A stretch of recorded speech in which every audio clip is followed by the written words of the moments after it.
Hi மக்களே வணக்கம். யாரெல்லாம் நம்ம சேனலை சப்ஸ்கிரைப் பண்ணலையோ சப்ஸ்கிரைப் பண்ணிக்கங்க. அப்போ தான் நான் போடுற வீடியோவை உங்களால் உடனுக்குடன் பார்க்க முடியும். இப்போ பார்த்தீங்கன்னா தமிழக தேர்தல் களம் வந்து சூடு பிடிச்சிருக்குங்க. எலெக்ஷன் கமிஷன் பார்த்தீங்கன்னா ஏப்ரல் 23ஆம் தேதி சொல்லிட்டு தேர்தல் நாள் அறிவிச்சிட்டாங்க. ஸோ அரசியல் கட்சிகள் எல்லாமே சூடான விவாதங்கள் போயிட்டுருக்கு. ஸோ யாருக்கு எந்த தொகுதி, யார் கூட்டணியில் சேருவாங்கன்னு இன்னுமே முடிவாகலை. ஸோ யாருக்கு எத்தனை சீட்டு, ஸோ அந்த பேரமும் போயிட்டுருக்கு. இப்போ பார்த்தீங்கன்னா சூடாக இருக்கிற டாபிக் என்னென்னு பார்த்தீங்கன்னா விஜய் தாவேக கட்சி இருக்கு இல்லைங்களா? ஸோ இது வந்து யார் கூட கூட்டணி? தனித்து நிற்க போகிறாங்களா? இல்லை கூட்டணி வைக்க போகிறாங்களா? இந்த அரசியல் கட்சி மட்டும் இல்லாமல் இந்த இவங்க இருக்காங்க இல்லையா?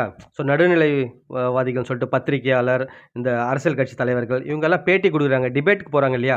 ஆளுக்கு வாய்க்கு வந்து அடிச்சு விட்றாங்க. ஒருத்தர் என்னன்றாங்க பார்த்தீங்கன்னா, விஜய்க்கு வந்து பாஜக கூட்டணியில் வந்து சீட்டு கன்ஃபார்ம் ஆகிடுச்சு, அவருக்கு வந்து துணை முதல்வர் பதவி கொடுக்குறாங்க, 80 சீட்டுன்றாங்க. ஒரு சிலர் வந்து 40 சீட்டு அவர் துணை முதல்வர் பதவின்றாங்க.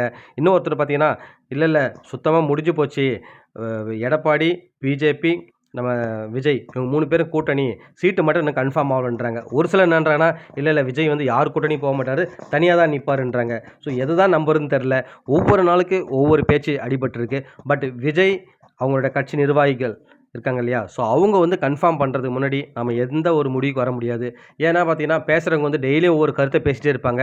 அவங்க வந்து ஒரு போகிற போக்கில் அடிச்சு விட்டு போகிறதானே தவிர, கன்ஃபார்ம் நியூஸ் வந்து யாருமே சொல்கிறது இல்லைங்க. இன்றைக்கி வந்து அதுவும் அரசியல் நிலவரம் பார்த்தீங்கன்னா, ரொம்ப வந்து ஒஸ்ட்டாக போயிடுச்சுன்னு தான் சொல்லணும். ஏன்னு பார்த்தீங்கன்னா, ஒரு சிலரை தவிர மற்றவங்க எல்லாருமே பார்த்தீங்கன்னா, சும்மா ஒரு வராங்க யூடியூப்பில் பேசுகிறதுக்கு, ப்ளஸ் ஒரு நியூஸ் சேனலில் டிபேட்டுக்காக உட்கார்றது பார்த்தீங்கன்னா, ஒரு சுத்தமான பேச்சு இல்லை.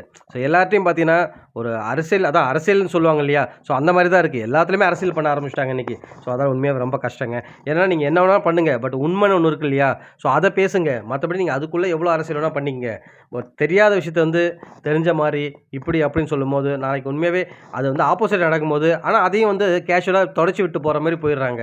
ஒரு சிலருக்கு அந்த அசிங்கம் அதெல்லாம் வந்து உண்மையாகவே இந்த வந்து அரசியல் கட்சி மட்டும் இல்லாமல் அவங்க பேசுகிறாங்க இல்லையா, அவங்கள சார்ந்து, ஸோ அவங்களுக்குமே அது வந்து ஜஸ்ட் லைக் தட்னு கடந்து போயிட்டே இருக்காங்க. ஸோ எதுவாக இருந்தாலும் ஒரு நேர்மை இருக்கணும். அதுதான் என்னோட கருத்து.